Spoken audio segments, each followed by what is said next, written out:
দড়ি বেঁধে রেখেছে। তাহলে দড়ি বেঁধে এই জন্য রেখেছে, সবাই যখন হাসে আমার আখিরাতের ভয় আমি কাঁদি, আমি আখিরাতের ভয়ে কাঁদি, আর সবাই যখন কাঁদে আমি হাসি। হ্যাঁ, সবাই যখন খায় আমি রোজা রাখি, আমাকে জোর জবরদস্তি করে খাওয়াতে গেলে আমি খাই না, আবার হঠাৎ করে মাগরিব বেলায় খাই। এটাকে একটা ওরা পাগল দোষ মনে করেছে। কি মনে করেছে? যে ইবনে পাগলা হয়ে গেছে, কখন খেচ্ছে কখন খাইনে। হ্যাঁ, হঠাৎ রাত্রেবেলা উঠে এমন করে রুকু করছে, সেজদা করছে, হ্যাঁ কাঁদছে, হঠাৎ করে কাঁদছে, আল্লাহর কাছে মুনাজাত করছে, দোয়া চাইছে, গৃহজারি করছে। এই ঘরের লোকজন তো জীবনে জানেই না, নাজ্জাসী তো এসব তো জীবনে চোখেই দেখেনি। জঙ্গলের ভিতরে কোথা ঘর আমার আল্লাহ পাক সেখানে নূর পৌঁছে দিয়েছেন। বলে এরম ভাবে করি বলে লোক আমাকে দিওয়ানি মনে করেছে, লোক আমাকে দিওয়ানি মনে করেছে, আমার হাতে পায়ে দড়ি বেঁধে আমাকে রেখে দেয়। মুসলমানের ছেলেরা, এ নবীর উম্মত উম্মতিরা, ওই সময়তে হুজুর বললেন, ওই সময়তে হুজুর বলতে আরম্ভ করলেন, জুনায়েদ বাগদাদী বলেন, মেয়ে এই আশিকা আবেদা, চলো তুমি আমার সাথে আল্লাহর কাবায় যাবে, চলো। ঠিক আছে, সব বুঝতে পেরেছি, তুমি আমার সাথে আল্লাহর কাবায় যাবে, চলো। বলার সাথে সাথে, বলার সঙ্গে সঙ্গে হযরতে জুনায়েদ বাগদাদীর কথা শোনার সাথে সাথে ওই মেয়েটা বলতে আরম্ভ করেছেন, ওই মহিলাটা বলতে আরম্ভ করেছেন, কোথায় যাওয়ার কথা বলছেন? কাবায়। হে জুনায়েদ বাগদাদী, মাথা উঁচু করে দেখো, মাথা উঁচু করে দেখো। যখনই জুনায়েদ বাগদাদী মাথা উঁচু করে দেখে, দেখার সাথে দেখে ওই মহিলাটা মাঝখানে আছে, আর চতুর্দিকে আল্লাহর কাবা তাওয়াফ করতে আরম্ভ করেছে।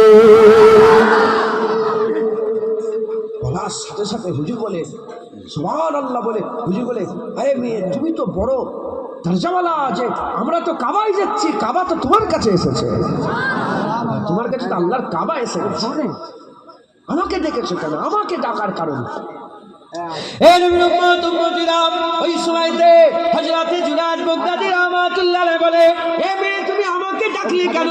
এই আশিকা আবেদা জাহেদা, তুমি আমাকে কেন ডাকলে?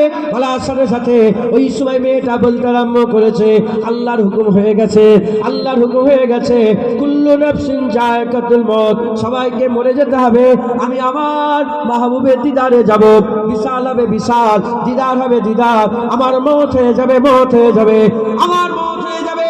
এই জন্য আমার আল্লাহ তোমাকে পাঠিয়েছে, আমার শেষ কাজটা, আমার দাফনের কাজ, আমার জানাজার কাজ, আমার কবরের কাজ, এই শেষ কাজ আল্লাহ আপনাকে দিয়ে করাবে বলে আমার আল্লাহ পাক আপনাকে এই জায়গায় পাঠিয়েছে। এই বলার সাথে সাথে আম্মা জান হুজুর আবার আস্তে আস্তে ইন্তেকাল হয়ে গেলেন। যখন ইন্তেকাল হয়ে গেলেন, হুজুর কি করলেন? সবাইকে ঘটনা শোনালেন, ঘটনা শোনালেন। পুরা রাজার মেয়ে ইন্তেকাল হয়েছে, পুরা সবাই যারা হয়েছে, উনি চিৎকার করে করে ওয়াজ করতে আরম্ভ করলেন। ইনার যেটা মনে পড়ে গিয়েছিল, জুনায়েদ বাগদাদী সবাইকে মনে করাতে আরম্ভ করলেন, মনে করাতে আরম্ভ করলেন। যখনই জুনায়েদ বাগদাদী মনে করাতে আরম্ভ করলেন, মনে করাবার সাথে সাথে সবাই একসাথে ইমানের কালমা পড়ে মুসলমান হয়ে গেলেন, ইমানের কালমা পড়ে মুসলমান হয়ে গেলেন। আর জুনায়েদ বাগদাদী হুজুরের হাত দিয়ে আমার আল্লাহ পাক ওই মহিলার শেষ কাজ করিয়ে নিলেন। যেটা হবে না সুবহানাল্লাহ। মুসলমান, তাই আমাদের সকলকে কি করতে হবে? আল্লাহর কাছে দোয়া চাইতে হবে। মনে করেন মুসলমান, আমরা সবাই মরে যাব, হ্যাঁ রেডি হন, আল্লাহ রাস্তায় ফিরে আসেন, বলেন ইনশাআল্লাহ। রাজি আছেন তো? বলে রাজি আছেন তো? হ্যাঁ हाँ, 2 दिन का चांदनी है फिर अंधेरी, हमारे दादीजान बोलते 2 दिन का चांदनी है फिर अंधेरी रात है। कांदे कांदे हुजूर मजे मजे बोलते 2 दिन का चांदनी है फिर अंधेरी रात है। 2 দিনের হুড়োহুড়ি লাফালাফি, হ্যাঁ আলো আলো আলো, কবরে চলে গেলে কি হয়ে যাবে? অন্ধকার অন্ধকার অন্ধকার, হাজার হাজার বছর পরে থাকতে হবে। দুনিয়া আল্লাহ উল্কিটাও মারতে হবে। তো দেখি ছেলেপুলেরা কি করছে উঁকি মেরে, না উঁকিটাও মারতে দেবেন না মুসলমান। তাই আমি আপনাদের সকলকে বলবো, ফিরে আসেন, আল্লাহ রাস্তায় ফিরে আসেন। হ্যাঁ, মনে করেন আখিরাতের কথা, কিয়ামতের কথা মনে করে হ্যাঁ, জাহান্নামের কথা মনে করেন, জান্নাতে যাওয়ার কথা মনে করেন, আল্লাহ দিদারের কথা মনে করেন, বলেন ইনশাআল্লাহ। ইনশাআল্লাহ। জাহান্নাম থেকে বাঁচবেন কি করে? এই রাস্তা কীভাবে বাঁচবেন? আল্লাহর যেগুলো নিষেধ করেছে, আল্লাহ যেগুলোকে নিষেধ করেছে সেগুলো থেকে দূরে থাকে। আর জান্নাতে যাবেন কি করে? আল্লাহ যেগুলোকে আদেশ করেছেন সেই আদেশগুলোকে সব মজবুত করে ধরে নেন, বলেন ইনশাআল্লাহ।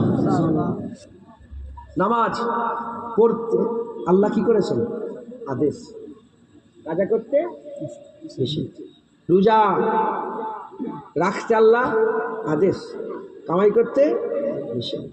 সুদ আল্লাহ পাক খেতে নিষেধ করেছে, সেটা ছাড়তে আদেশ করেছে। প্রতিটা জিনিসের আদেশ নিষেধ, আদেশ নিষেধ।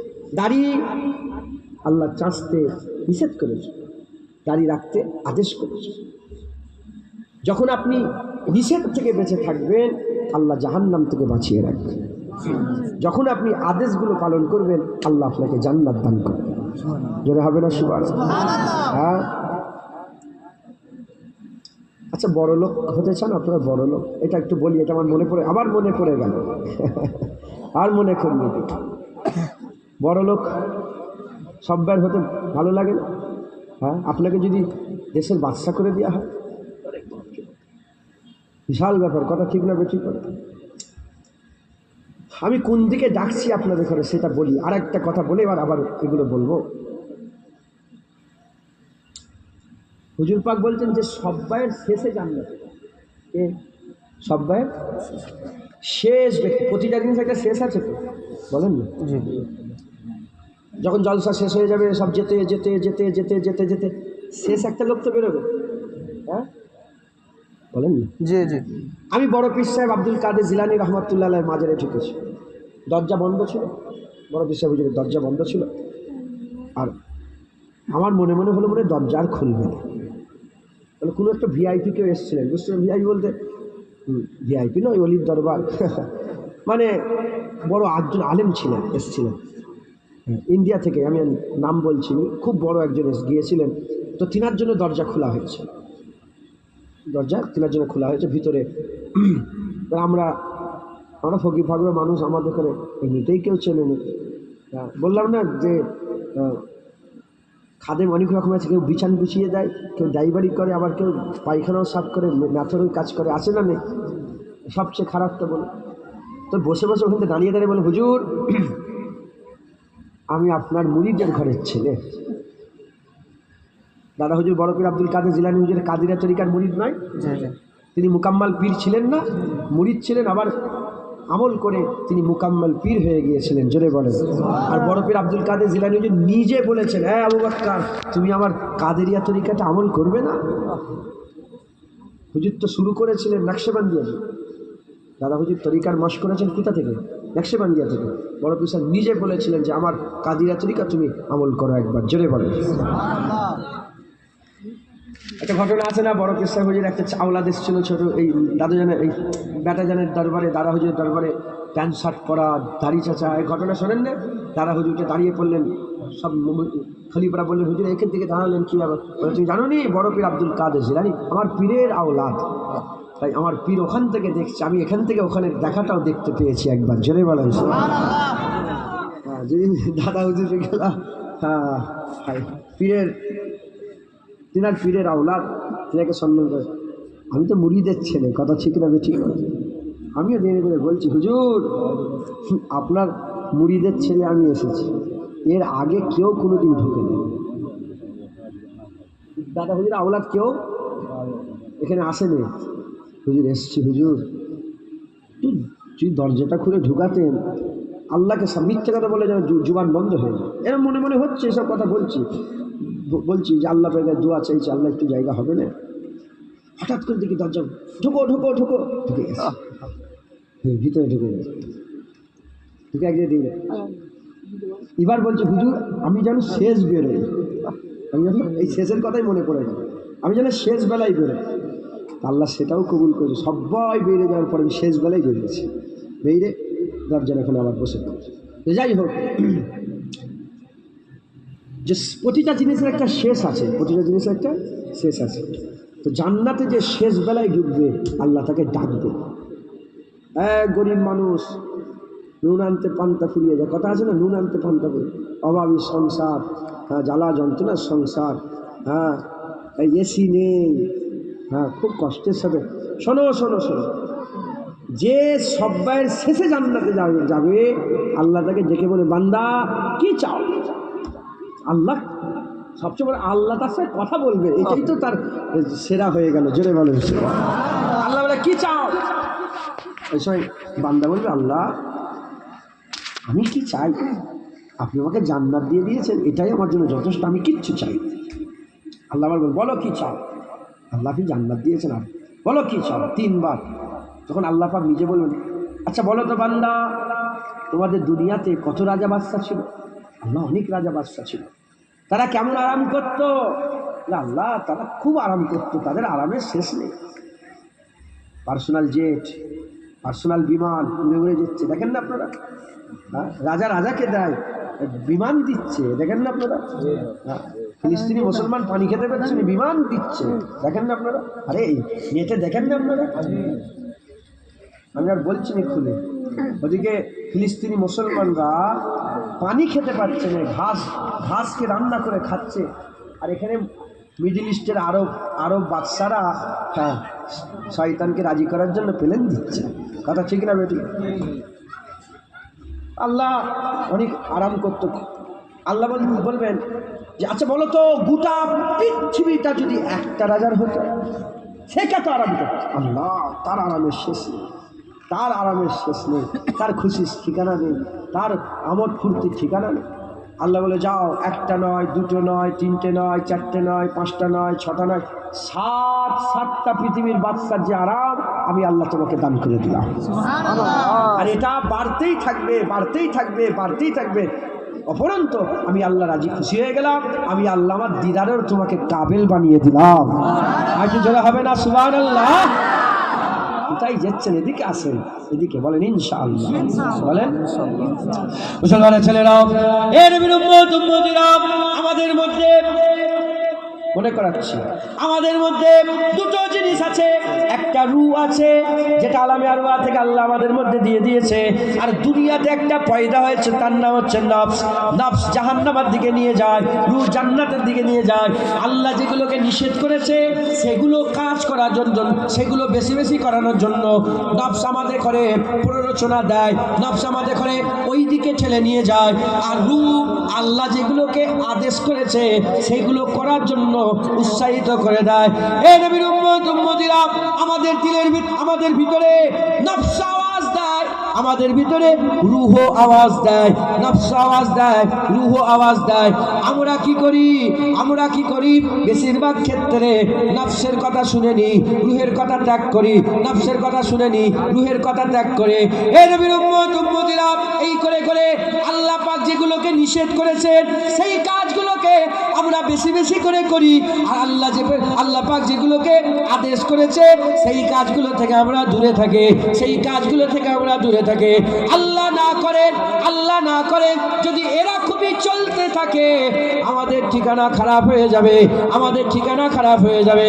তাই আমাদের কি করতে হবে? আমাদের ফিরে আসতে হবে, নিষেধ থেকে দূরে থাকতে হবে, আদেশের দিকে ঝুঁকে যেতে হবে। আদেশ আর নিষেধ, আমি আপনাদের বললাম রূহ আর নফস আছে।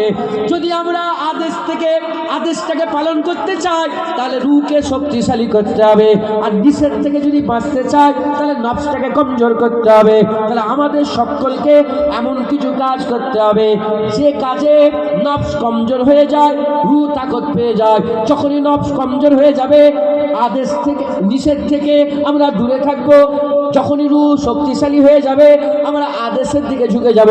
যখনই আমরা নিষেধ থেকে দূরে থাকবো আর আদেশের দিকে ঝুঁকে যাব, তখনই আমরা জাহান্নাম থেকে বেঁচে যাব, আল্লাহর জান্নাতি হয়ে যাব। বলেন ইনশাআল্লাহ। ইনশাআল্লাহ রাজি আছেন তো? বলেন ইনশাআল্লাহ। তাহলে আমাদের দুটো মনে করানো হয়ে গেছে, এবার প্রেসক্রিপশন, এবার তিনাদের নকল করে করে বলছি।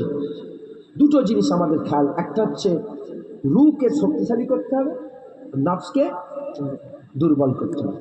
নফস যদি শক্তিশালী হয় নিষেধের কাজ বেশি করবে, আর রুহ যদি কমজোর হয় নিষেধের কাজ বেশি করবে। রুহের আদেশ আমরা মানতে পারবো। ধরেন আপনি কে, আপনি আপনার কমিটির লোক, গ্রামের প্রধান প্রধান আছে না, আছে না, প্রধান আছে না, আর একজন আপনি একজন প্রধান আছে, আর একজন এমনি খেটে খুঁটে ভ্যান চালায়, এরকম লোক আছে না, ভ্যান চালায়, কি ইঞ্জিন ভ্যান চালায়, টোটো চালায়। এখন টোটোওয়ালা যদি বলে এই কালকে দেখা করবি আমার সঙ্গে, তুই কে কথা ঠিক না। আর যদি বলে প্রধান এই কালকে দেখা করবি, যাবেন না যাবেন না? প্রধান হোক, মানে একটা একটা একটা উদাহরণ দিলাম, উদাহরণ আচ্ছা ঢুকছে, বুঝতে পেরেছি। ধরেন একজন ভ্যানওয়ালা আর একজন ডিআইজি অফিসার, মানে ধরেন কমিশনার ডেকেছে আপনাকে, তার একটা পাওয়ার আছে, এসপি ডেকেছে, এসপি, তার একটা পাওয়ার আছে না নেই? আমরা কি করি, আমরা বেশি কথা তারই শুনি যার পাওয়ার বেশি। আমাদের রুহের পাওয়ার কমে গেছে, তাই রুহের কথা আমরা আর শুনিনি। আল্লাহকে সাক্ষী রেখে বলেন, যে যতই খারাপ হোক, যখন সবাই নামাজ পড়তে যায় আপনার মনে একটা কোনায় একটুখানি গুজা মারে না, নামাজটা পড়বো, এরম মনে হয় না, হয় না?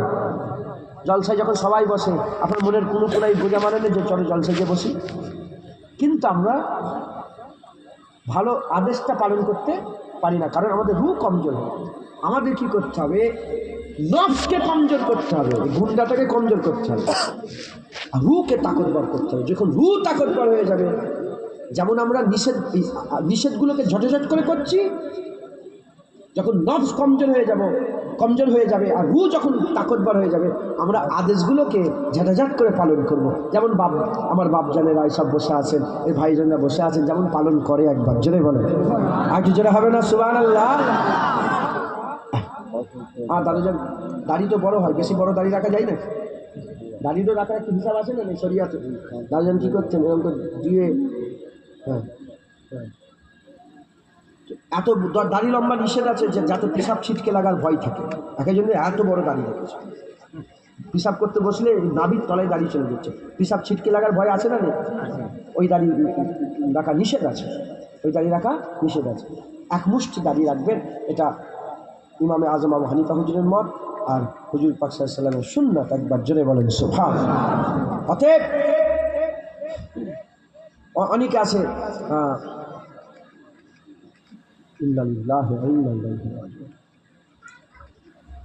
অনেকে দাড়ি রাখে, অনেকে নামাজ পড়ে, আল্লাহ পাক যে হুকুমগুলো দিয়েছে সেই হুকুমগুলো ঝটাঝট করে পালন করে। কথা ঠিক না বেঠিক বলেন? নামাজ, রোজা, হজ, যাকাত যেটা হুকুম দিয়েছেন আল্লাহ পাক সব যে হুকুম দিয়েছে সেই হুকুমগুলোকে পালন করে। এই নফসগুলোকে আমাদের কমজোর করতে হয়, বলেন ইনশাআল্লাহ। ইনশাআল্লাহ আমাদের সকলকে নফসকে কমজোর করতে। নফসকে কীভাবে কমজোর করা যাবে আর রূহকে কীভাবে তাকতবর করা যাবে? নফসের একটা খিদে আছে, জানেন তো? নফসের একটা খিদে আছে, রুহেরও একটা খিদে আছে। নফসের খিদে হচ্ছে গুনাহ। যত গুনাহ করবেন নফস তত শক্তিশালী হবে, আর যত আমল করবেন রূহ তত শক্তিশালী হবে। আমাদের কি করতে হবে? তওবা করতে হবে। কি করতে হবে বলেন, জোরে বলেন? তওবা। যত তওবা করবেন গুনাহ মাফ হবে। তওবা করলে কি হবে? আমি একটা কথা, তওবা করলে কি হবে? যখন বান্দা তওবা করে, তওবা করার সাথে সাথে শুধু গুনাহগুলো মাফ হয় তা নয়, যে গুনাহগুলো মাফ হয় সমপরিমাণ আল্লাহ নেকি বান্দার আমলনামায় দান করে দেয়। যদি একটা পাহাড় গুনাহ মাফ হয়, একটা পাহাড়ই নেকি আল্লাহ বান্দাকে দান করে দেয়। জোরে বলেন সুবহানাল্লাহ। তাই আমাদের সকলকে বেশি বেশি করে তওবা করতে হবে। কি করতে হবে? তওবা করতে হবে। আর বেশি বেশি করে আমাদের আল্লাহ পাকের জিকির করতে হবে। কি করতে হবে? আল্লাহ পাকের জিকির করতে হবে। একটু যে সূরাগুলো এমনি ধরেন সুবহানাল্লাহ, সুবহানাল্লাহ, সুবহানাল্লাহ, এগুলো সবাই জানেন না আপনারা? এগুলো নেকি, কিন্তু এগুলো রুহের খাদ্য, এগুলো রুহের খাদ্য। সুবহানাল্লাহ, সুবহানাল্লাহ, তাসবিহ পড়বেন, জিকির করবেন, এগুলো আমাদের করলে নফস শক্তিশালী হবে। বলেন ইনশাআল্লাহ। ইনশাআল্লাহ। উল্টো দিকে এগুলো করলে রূহ শক্তিশালী হবে, উল্টো দিকে নফস কমজোর হয়ে যাবে।